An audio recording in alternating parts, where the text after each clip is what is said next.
El Señor esté con ustedes. Y con tu espíritu. Lectura del Santo Evangelio según San Mateo. Gloria a ti, Señor.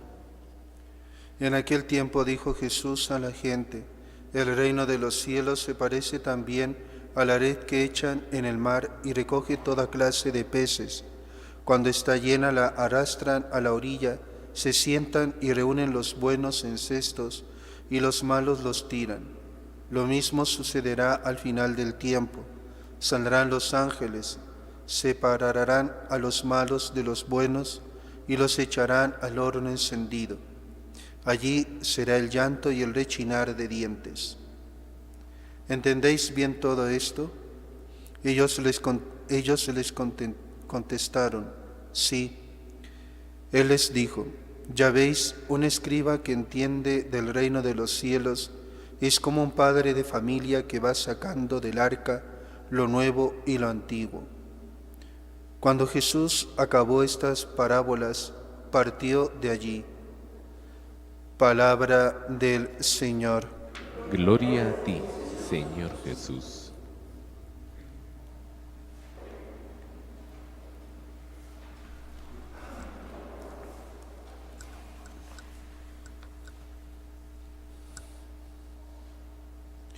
Amados hermanos, en nuestro Señor Jesucristo y María Santísima, hoy el Evangelio nos presenta esta parábola de la red que se echa al mar y recoge toda clase de peces, pero luego separan los buenos de los malos. Se reúnen los buenos en un cesto y los malos se tiran. Esta red echada en el mar es imagen de la Iglesia, en cuyo seno hay justos y pecadores. En otros lugares el Señor enseña esta misma realidad. En su Iglesia hasta el fin de los tiempos habrá santos y quienes se han marchado de la casa paterna, malgastando la herencia recibida en el bautismo. Y todos pertenecen a ella, aunque de diverso modo. Mientras Cristo, santo, inocente, inmaculado, no conoció el pecado, sino que vino únicamente a expiar los pecados del pueblo, la Iglesia encierra en su propio seno a pecadores, y siéndola al mismo tiempo santa y necesitada de purificación, avanza continuamente por la senda de la penitencia y de la renovación. Los pecadores, no obstante sus pecados, siguen perteneciendo a la Iglesia por los valores espirituales que aún subsisten en ellos: el carácter indeleble del bautismo, de la confirmación, la fe, la esperanza teologales, y por la caridad que llega a ellos en razón de los demás cristianos que luchan por ser santos. Quedan asociados a quienes se empeñan cada día por amar más a Dios, de la misma manera que un miembro enfermo o paralítico participa y recibe el influjo de todo el cuerpo. La Iglesia sigue viviendo en sus hijos que no poseen ya la gracia, lucha en ellos contra el mal que los corroe, se esfuerza por retenerlos en su seno, por vivificarlos continuamente al ritmo de su amor. Los conserva como se conserva un tesoro del que no se desprende uno más que cuando se ve obligado a ello. Y no es que quiera cargar con un peso muerto, tan solo espera que a fuerza de paciencia, de mansedumbre, de perdón, el pecador que no se haya separado totalmente de ella, de la Iglesia, volverá para vivir en plenitud. que la rama adormecida por la poca savia que en ella quedaba no será cortada ni arrojada al fuego eterno, sino que tendrá tiempo para volver a florecer. La Iglesia no se olvida un solo día que es madre. Continuamente pide por sus hijos que se hallan enfermos, espera con infinita paciencia, trata de ayudarles con una caridad sin límites. Nosotros debemos hacer llegar hasta el Señor nuestras oraciones, ofrecer el trabajo, el dolor, las fatigas por aquellos que, perteneciendo a la Iglesia, no participan de la inmensa riqueza de la gracia, esa corriente de vida que fluye sin cesar, principalmente a través de los sacramentos. Y de modo particular debemos pedir cada día por aquellos con quienes nos unen vínculos más estrechos, para que si están enfermos recobren plenamente la salud espiritual. Aunque en el pueblo de Dios existan miembros alejados de la gracia vivificante y sean incluso causa de escándalo para muchos, la Iglesia misma, sin embargo, está libre de todo pecado. De ella se puede decir de modo analógico y acomodado lo que se dice de Cristo: es de arriba, no de abajo, es de origen divino. Cristo la tomó como a su esposa, entregándose a sí mismo por ella para santificarla.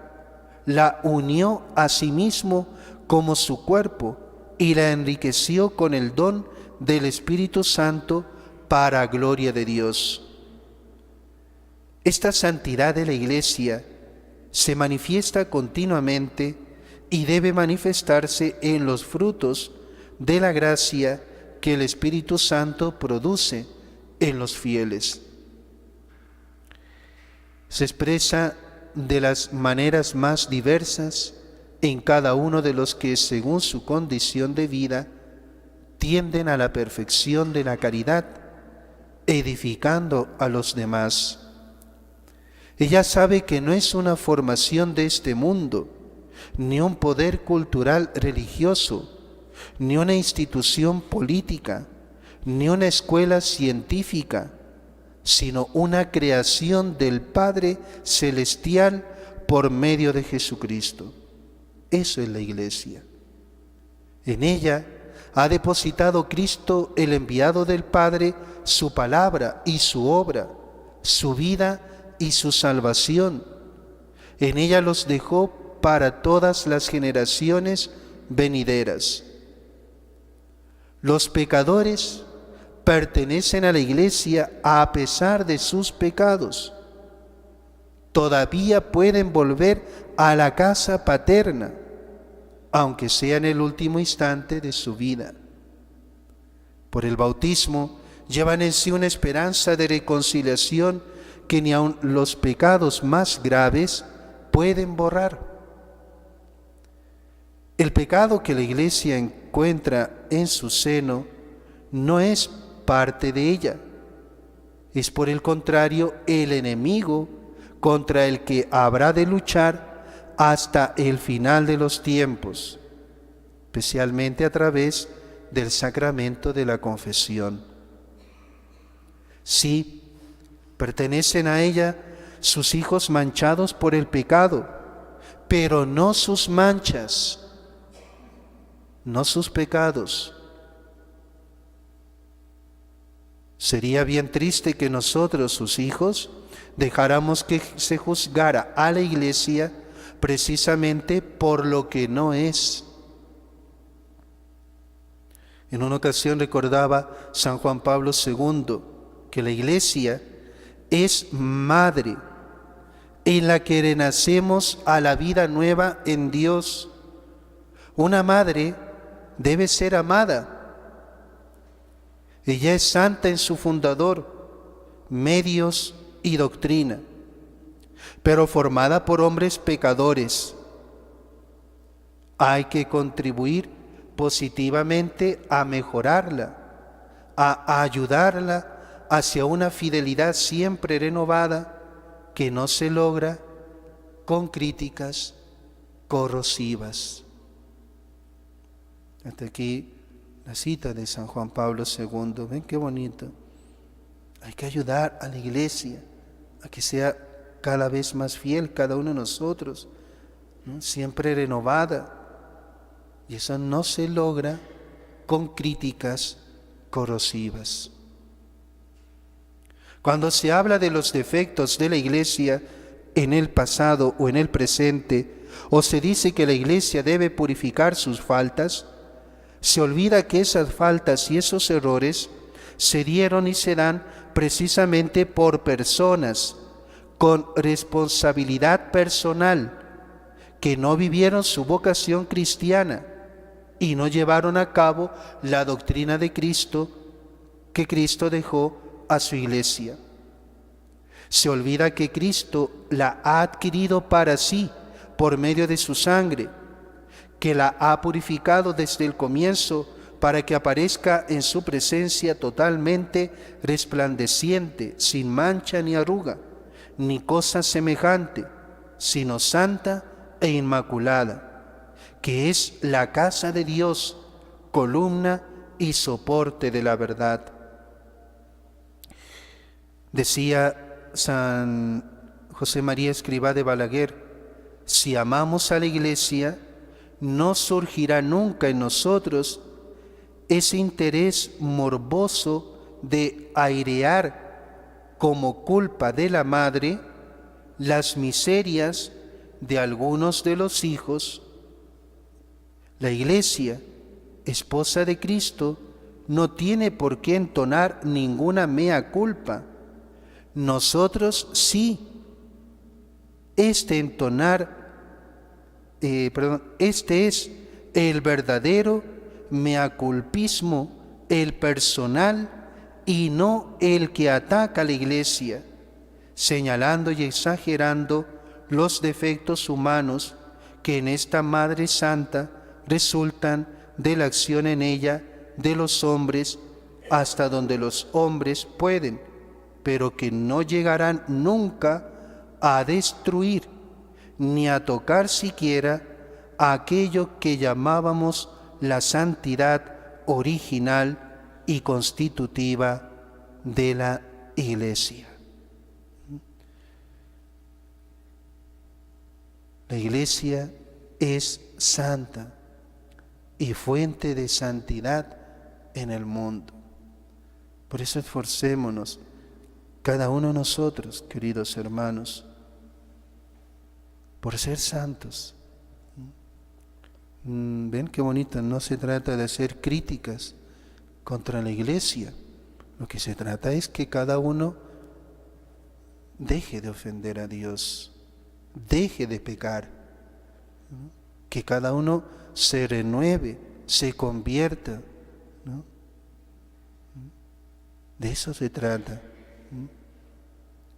Fíjense, si no procuramos ser buenos, ¿qué pasará al final? Vendrán los ángeles, lo que dice Jesús, van a separar los buenos de los malos, ¿no? Los buenos irán, ¿no?, a la vida eterna, al cielo, y los malos se echarán al horno encendido, el infierno.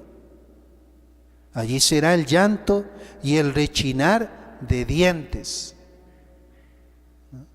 Y hemos escuchado, ¿no?, los pecadores, ¿no?, que están en vía, ¿no?, y pueden convertirse, tienen ese carácter indeleble del bautismo, de la confirmación. Imagínense un bautizado, uno que ha recibido el bautismo, uno que ha recibido la confirmación, y no hablemos uno que ha recibido el orden sacerdotal, los 3 sacramentos que imprimen carácter, se condene. Pues ahí le va a acompañar para siempre en el fuego ese carácter indeleble. Si pudieran hablar los condenados, no podrían, yo que recibí el bautismo, que fui confirmado, tantas gracias, y estoy condenado por mi culpa. Bien. Esforcémonos por ser santos, queridos hermanos. Esforcémonos por ser santos. Pidámoselo a la Virgen María.